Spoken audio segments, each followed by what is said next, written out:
Hello, everybody, and welcome to COM 566 Persuasion and Social Movements. I am sorry that we are not meeting in a classroom. I truly am. I really wanted to this semester get back into the classroom. Unfortunately, last February, when they asked us, hey, online or seated, I said, I would love to get back in the classroom. Let's put it down for seated. And in July, things looked really, really good. Like I took my daughter to Silver Dollar City. I was wearing a mask. I'll tell you why in a minute, even though we were outside. And we stayed at our own cabin that we own down on the lake. So we weren't staying in any, we were being careful, but we were enjoying ourselves. And I think that's important, an important balance. Me, for my part, I have four chronic illnesses, four autoimmune illnesses. And those require me to take certain drugs, particularly a chemotherapy drug that a lot of people take. And in July, it looked like we were all doing well. I was fully vaccinated. I was wearing my mask outside, but that's because I'm so compromised and I thought I should. And then about 3 weeks ago, three studies came out about the impact of that drug, since so many people are on it, that drug on the vaccine. And while the vaccine is effective for 97, 98% of the general population, people who are on this drug, it's about 62% effective. And they don't really know what that means yet. They just know that it's not as effective.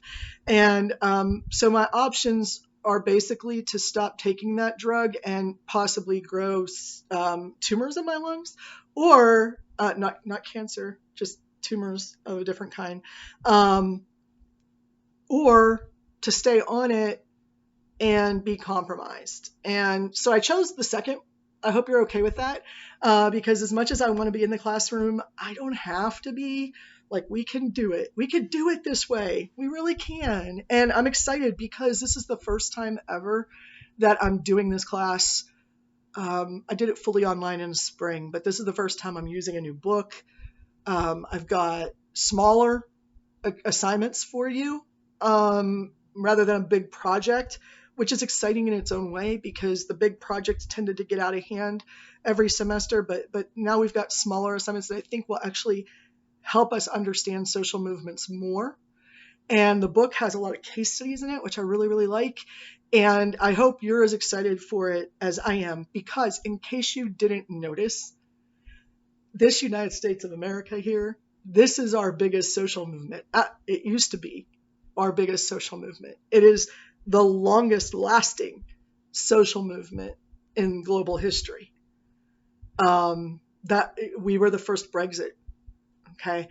We were the first, started by the people uprising, if you will, literally very bloody, in the 1700s. But now it doesn't have to be bloody anymore, but we're still a running social movement. And that's been so exciting. And so many people want to keep it that way. And that's because we have the type of democracy that we have and the type of society that we have. And social movements and anti-establishment rhetoric are so important to keeping that movement alive, to keeping it fresh, to keeping the people happy and participating. And so social movements never really died down. It always bothers me when people are like, we haven't had a good social movement since the 60s. Like, really? Really? During the 80s, the environmental campaign, 73 guys, clean air and clean water. But by 1980, we were talking about something called a chlorofluorocarbon. I had to learn how to spell it when I was in the second grade. You guys just say CFC and you're okay with that, but we had to spell chlorofluorocarbon. Anybody remember this? We stopped using hairspray. My hair is now flat and straight because in the 80s, we couldn't use hairspray anymore because it was depleting the ozone. We had to save the ozone, otherwise we were all going to burn up. Nobody remembers that? Extremely successful campaign and extremely successful part of the overall environmental movement. The recycling movement of the late 80s and early 90s. Come on. It bothers me because there are constantly movements going on. And now I have to say things like, and when you were younger or not born yet, there was the the protest against 9/11 action. There was protests against the war in Afghanistan that never ended. There was the protest against Wall Street, which, yeah, that was a dumb one. But hey, more power to them. It was still a successful movement in some ways. It got the message out. Let's put it that way. I don't know if it was successful in achieving its goals, but it definitely got its message out. And now, January 6th. Some people call that a social movement. I call it a riot personally, but it doesn't matter. Insurrection, whatever term you want to use, that means social movement. It means a group of people who got together who are not happy. They're agitated about something in their society, their government, their system, and they need to fight against it. Not that hard, but defining an entire social movement is really, really hard. It's a difficult thing. And so we're going to have to struggle just with, at first, defining social movements. But first, before we do that, the name of the course is Persuasion in Social Movements, which means that we're going to spend a week or two on persuasion theory, which I'm sure all of you have taken 328 or something similar to it recently. And you're like, man, I know all the persuasion theories, but we're going to do a quick review. Particularly the ones that pertain to the study of mass movements and group cohesion and the idea of the collective groups working together to achieve a goal. So that's what we'll be focusing on for the first couple weeks. Your book is incredibly thick and it's brand new. I have not read it. I've read through it. I've read chapters, but I've not read the whole thing through. We are not even going to read the whole thing through. I've picked out just some chapters for us to read. It is a lot of reading, which is why your assignments are much, much smaller this semester than I usually do. And I'm pretty excited because this book talks about some of the most recent types of movements and studies in movements. And I'm not trapped in sort of books that I used in the 1990s, which is what I've been trapped with for a long time when it came to this particular subject matter. So I'm very excited to introduce us to those chapters and knowing that I'll be reading them along with you. I read the first assigned chapter the other night.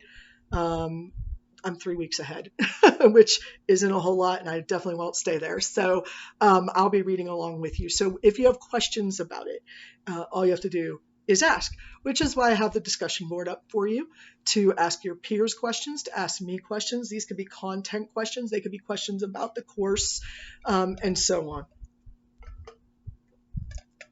In the meantime, why are we online and why are we in this incredibly informal setting?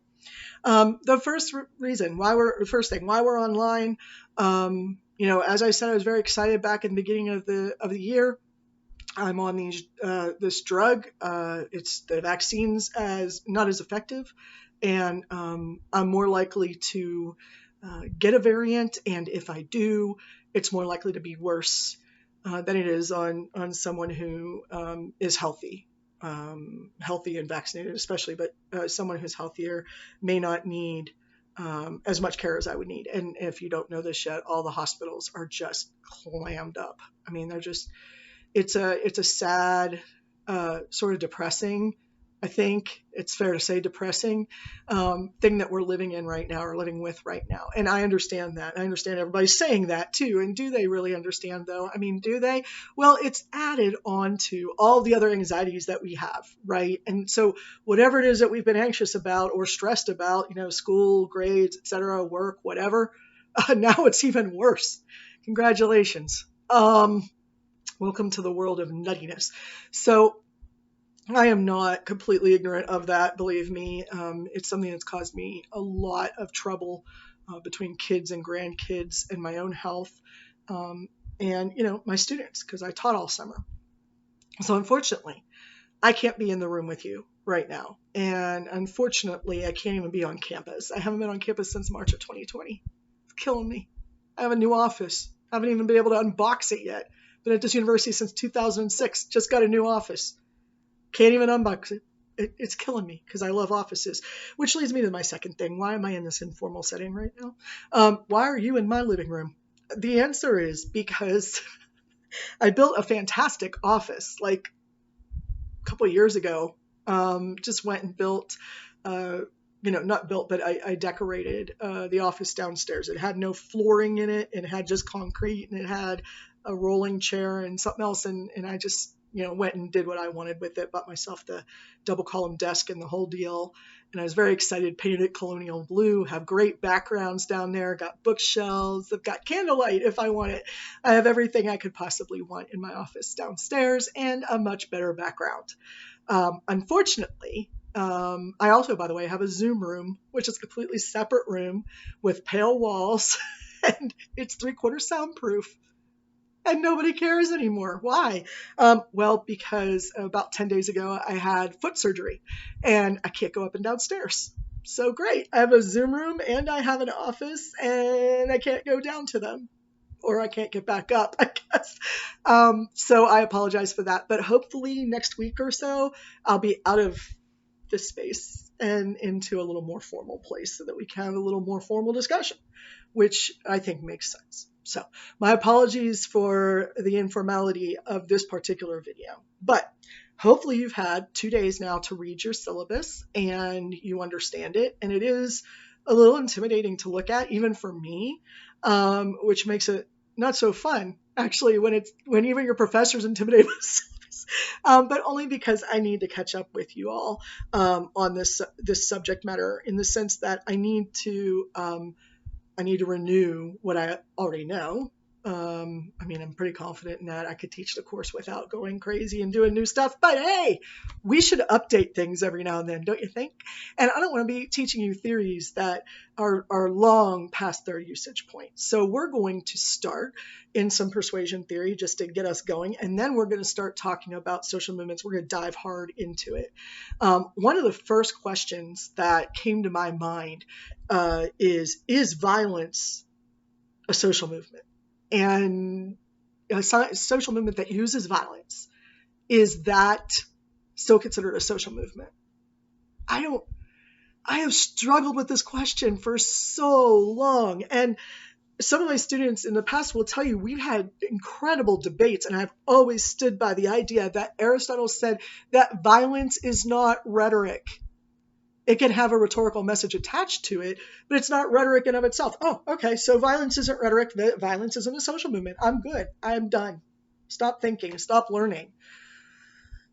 Well, some other things might have taught me different lessons. For example, the study of guerrilla warfare down in South America, or January 6th, or those are probably the big ones.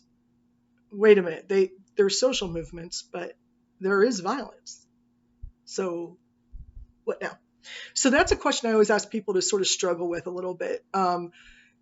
Does violence play a role in social movements, maybe, even if it's not a rhetorical role? Who makes the message that gets sent? Is it the people who are on the receiving end of the violence, or the people who started it? I think the question is the same in any interaction. Where does intent lie? What is the intent for? Which makes it sound incredibly criminal in a way, but that's not what I mean. I just mean that there's always intent in a social movement. People who shoot abortion doctors, I never identified with. I never felt that they belonged in the pro-life movement that I was a member of for, years when I was a child, because when I was a lot younger, I just did whatever my parents told me to, right? I mean, imagine what happened when I went to some crazy college and learned liberal ideas from the Jesuits, because that's what happened. Sometime in my college years, I changed my viewpoint on that, but not on shooting doctors. That's never okay. Not on shooting anybody. I don't like violence. I don't even hunt, but I want my deer jerky. So keep your rifles. Shoot the deer, make me jerky, I'm happy. Just don't make me do it, right? So violence. I'm sorry, I'm very dry. Violence against each other seems to be, at least definitionally, a social movement. It's anti-establishment something. So that's a question that I think will always hang in the back of our minds as we're taking this course, as we're reading through it. So the first thing I'm going to do is throw up some, excuse me, throw up some articles on Blackboard for you to read, summarizing our experience with persuasion. And we'll start from there. And as we go, I'm going to be putting things up on the discussion board. So you might want to check back on Blackboard every couple of days. I imagine if you check like every third day, that you will find that you keep up just fine with deadlines and things. But if you're one of those people who wants to make sure that you always have your deadlines in front of you,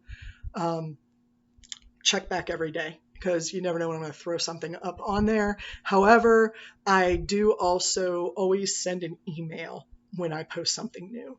So that gets annoying, but it's actually very helpful to you, I think.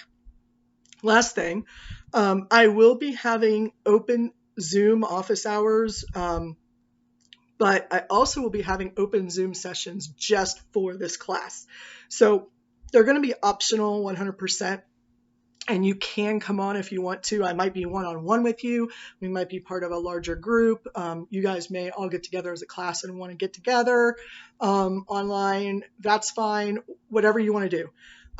We will do this probably every other week, and it will be on Wednesdays. And it will be on Wednesdays from 3 to 4:30. Okay? Now, right now we're not doing every Wednesday. Right now we're doing every other Wednesday. So I will post for you the link to the Zoom session on Monday if I'm having a Wednesday Zoom session. If you need to know prior to that in the week, let me know and I'll let you know where we're at on things. But essentially, skip this week, go to next week, and see if and you'll see the Zoom invite on Monday for open hours, class hours on Wednesday. I may not be sitting here. I may have a little sign up that says, make a noise or let me know that you're here.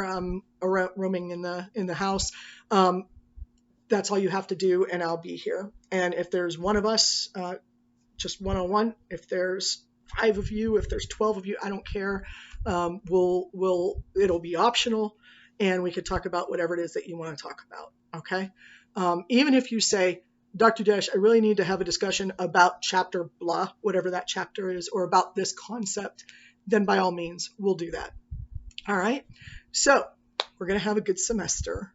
We're going to learn stuff. I'm going to learn stuff, which is always exciting. I like to learn stuff. I always say in my syllabi, I expect to learn as well as teach. And I mean that every semester that I say it. And usually I do. So that's pretty exciting. And I think that we'll find that this year, more than ever, this social movement class is going to be pretty darn exciting, because we actually have social movements that are occurring right now that are extremely important to us as Americans, or should be. All right, so I'm looking forward to it. Catch you guys later.